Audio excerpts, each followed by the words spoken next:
السلام علیکم ورحمۃ اللہ وبرکاتہ۔ بسم اللہ الرحمن الرحیم۔ سامعین و ناظرین، القراءۃ الراشدہ کے جزء ثانی کا دوسرا آدھا سبق آپ کے سامنے پیش کیا جا چکا ہے۔ آج کا ہمارا یہ ویڈیو اسی سے پیوستہ سبق ہے اور بقیہ آدھا ہے۔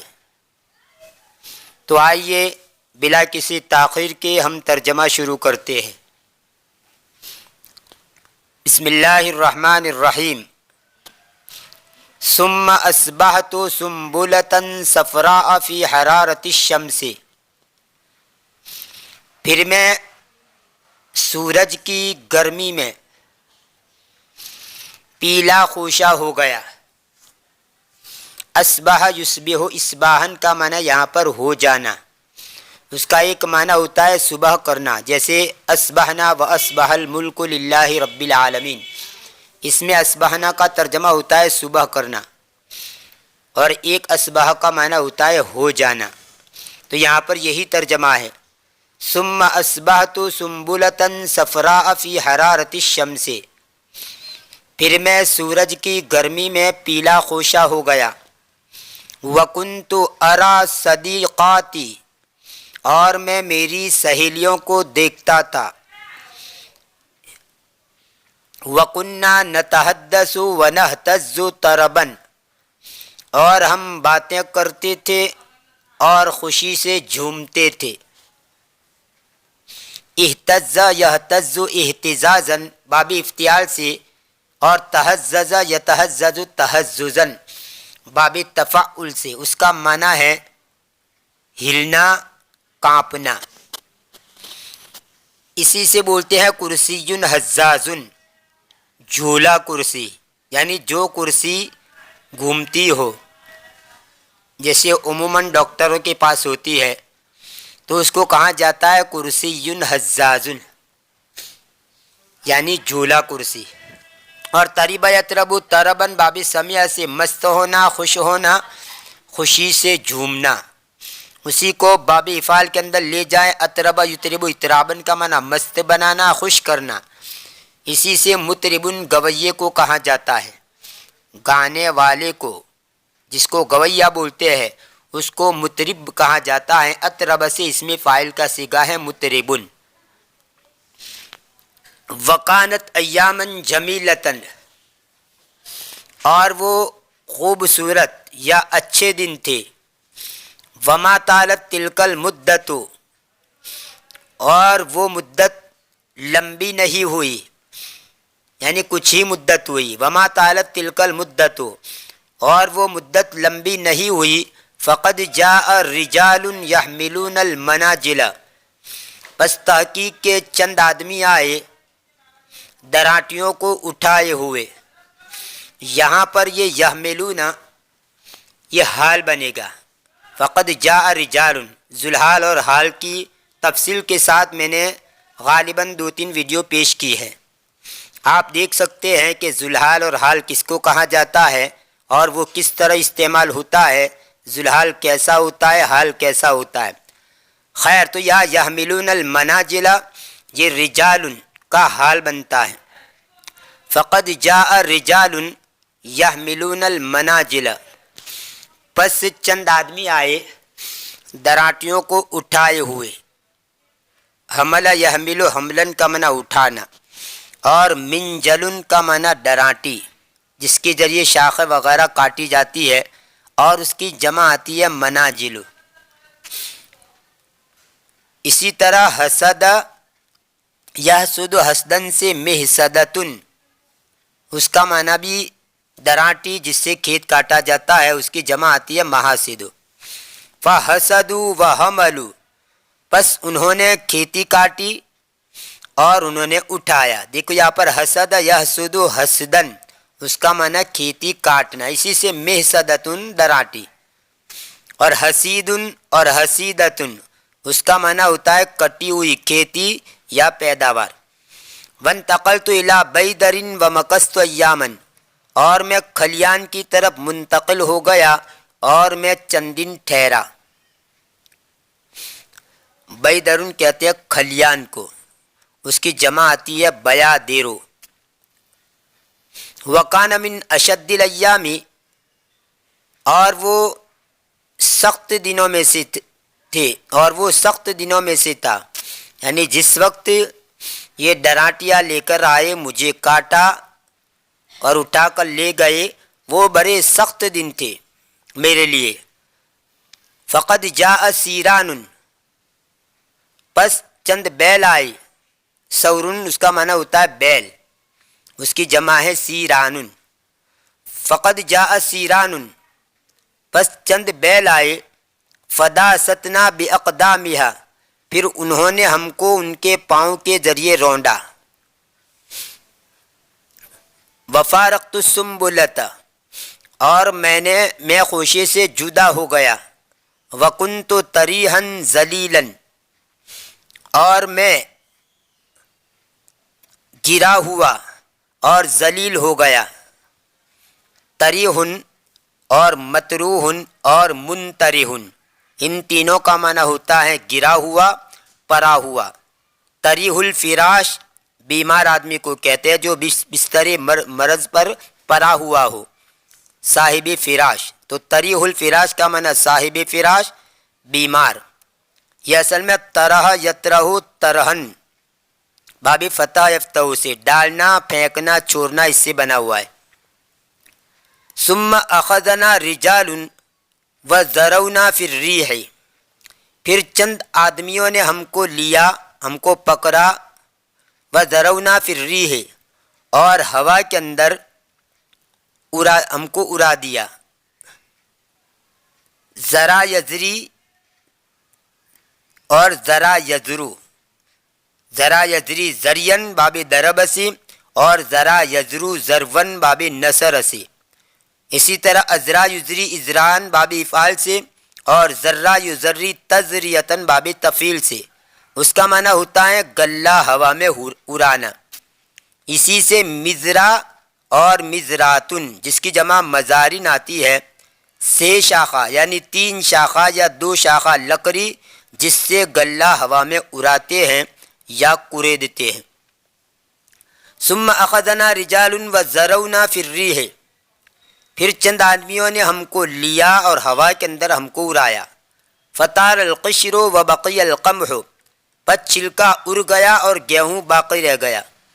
وکان اشد من ذلک کل ان رجلا حملنی الی شیء مدور من الحجر فیہ ثقب، اور ان تمام سے زیادہ سخت حالت اس وقت تھی کہ ایک آدمی مجھے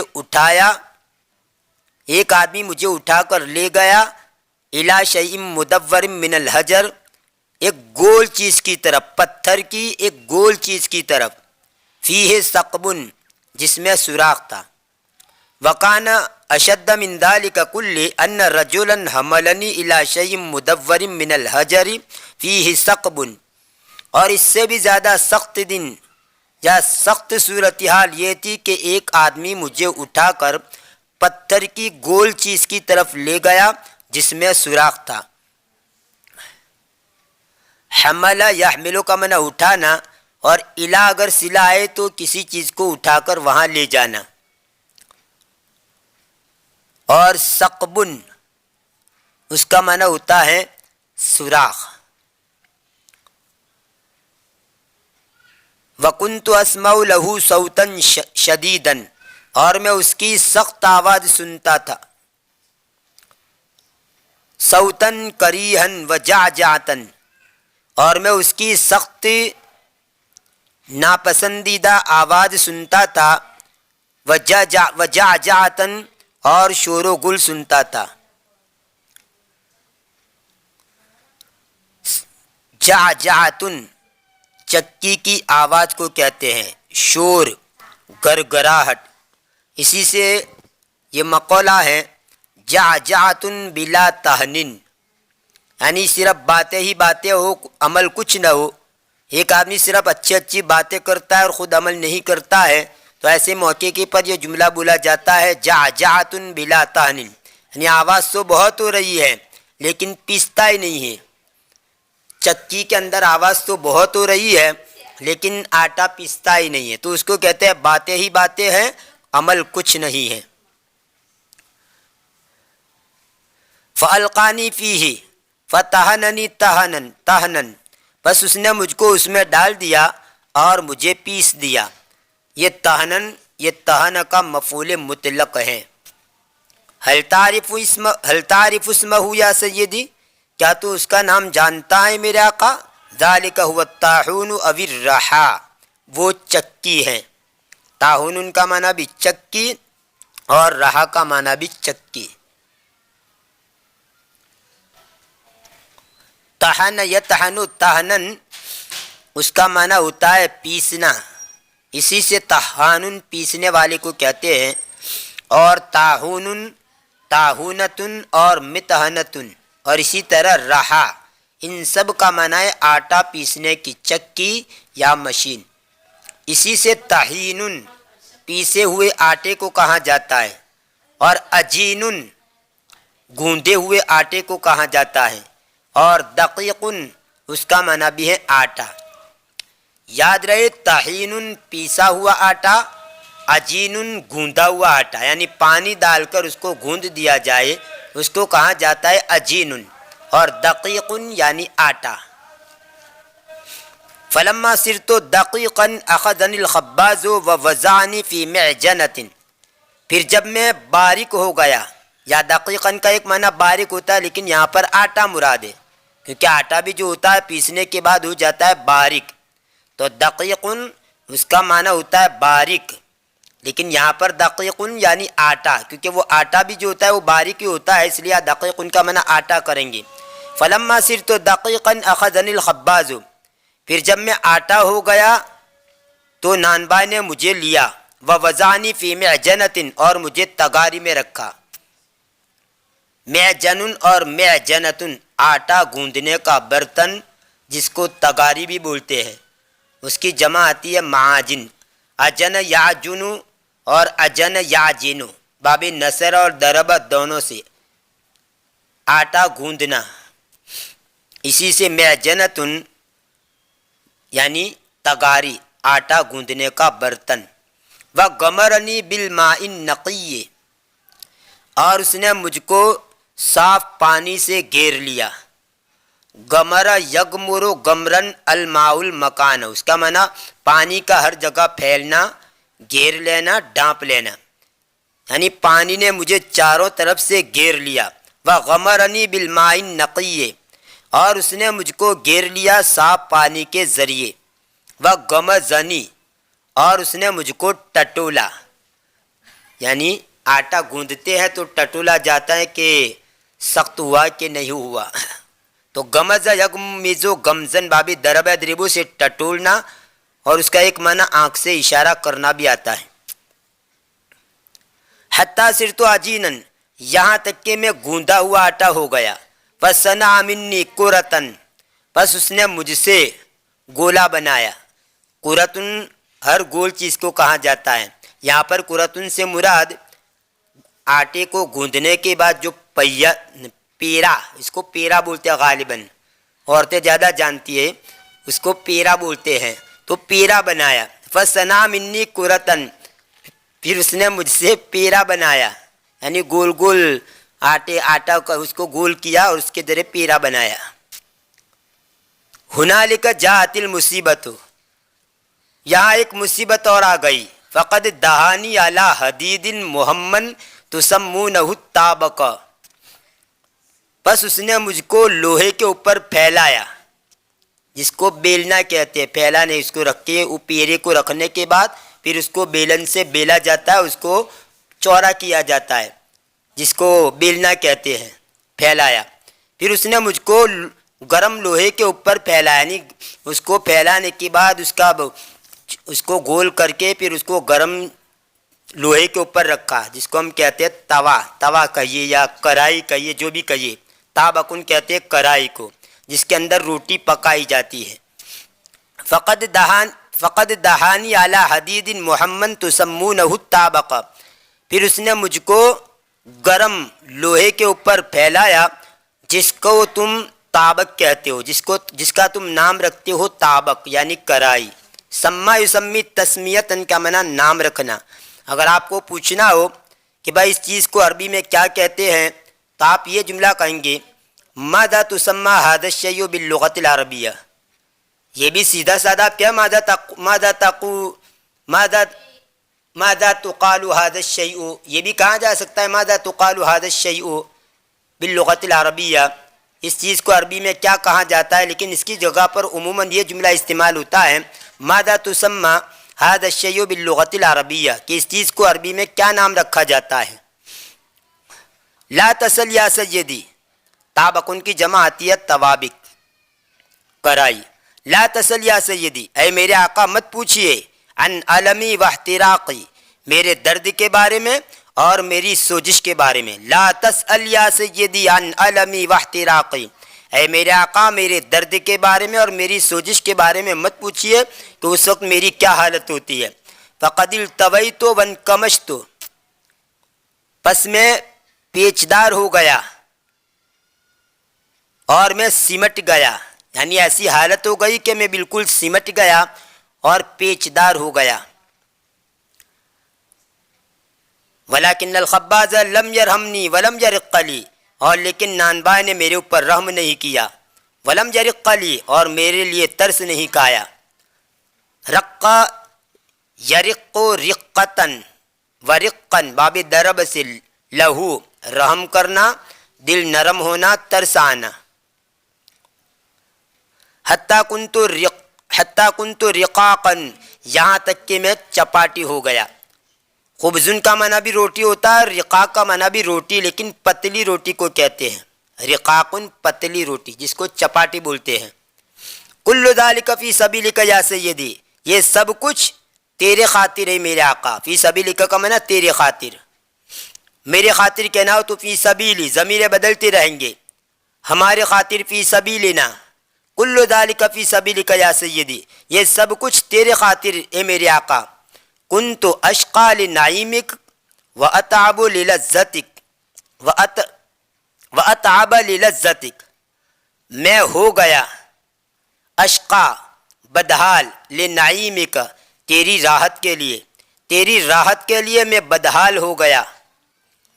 یہ واتعب پڑھیں گے، یہاں پر غلطی ہے کیونکہ کن تو کان کا اسم ساتھ میں ہے اور یہ اتعب اس کی خبر بنے گی، اور کان کی خبر جو ہوتی ہے وہ منصوب ہوتی ہے، اس لیے یہاں پر اتعبو کی جگہ پر اتعبا پڑھیں گے. یہ کتابت کی غلطی ہے، یہ کان کی خبر بنتی ہے اور کان کی خبر ہوتی ہے منصوب. کنت اشقا لنعیمک واتعب للذتک، اور میں تیری راحت کے لیے بدحال ہو گیا اور میں تیری لذت کے لیے تھک گیا. وانتقل من طور الی طور، اور میں ایک مرحلے سے دوسرے مرحلے کی طرف منتقل ہونے لگا. طور جس کی جمع اتوار، اس کا معنی ہے حال، مرحلہ، درجہ، کیفیت وغیرہ. لتاکل ہنیا وتشبع، تاکہ تو خوشگواری کے ساتھ کھائے، وتشبع اور شکم سیر ہو جائے. شبیہ یشبع اس کا معنی ہوتا ہے شکم سیر ہو جانا، پیٹ بھر جانا. اگر کھانا کھانے کے بعد یہ دعا پڑھی جائے تو انشاءاللہ کھانے کا حساب نہیں ہوگا. الحمدللہ الذی هو اشبعنا واروانا وانعم علینا وافضل. اس دعا کے اندر بھی اشبع کا جملہ استعمال ہوا ہے، لیکن یہ باب افعال سے ہے. شبیہ یشبع سمیع اسمعو سے تو اس کا معنی ہوتا ہے شکم سیر ہونا، اور اشبع یشبع اشبان کا معنی شکم سیر کر دینا، یعنی پیٹ بھر دینا. الحمدللہ الذی هو اشبعنا واروانا وانعم علینا وافضل. اگر یہ دعا کھانے کے بعد پڑھ لی جائے تو اللہ تبارک و تعالیٰ کھانے کا حساب نہیں لے گا، ضرور یاد کر لیجئے. افلا یحسن بک ان تقول، کیا تیرے لیے اچھا نہیں ہے کہ تو یہ کہے الحمدللہ الذی اطعمنی وسقانی وجعلنی من المسلمین، تمام تعریفیں اس اللہ کے لیے ہیں جس نے مجھے کھلایا اور جس نے مجھے پلایا اور مجھے مسلمانوں میں سے بنایا. کھانے کے بعد یہ دعا پڑھنی چاہیے. جمع کے صیغے کے ساتھ بھی آتے الحمدللہ الذی اطعمنا وسقانا وجعلنا من المسلمین. تمام تعریف اس اللہ کے لیے جس نے ہم کو کھلایا اور ہمیں پلایا اور ہمیں مسلمان بنایا.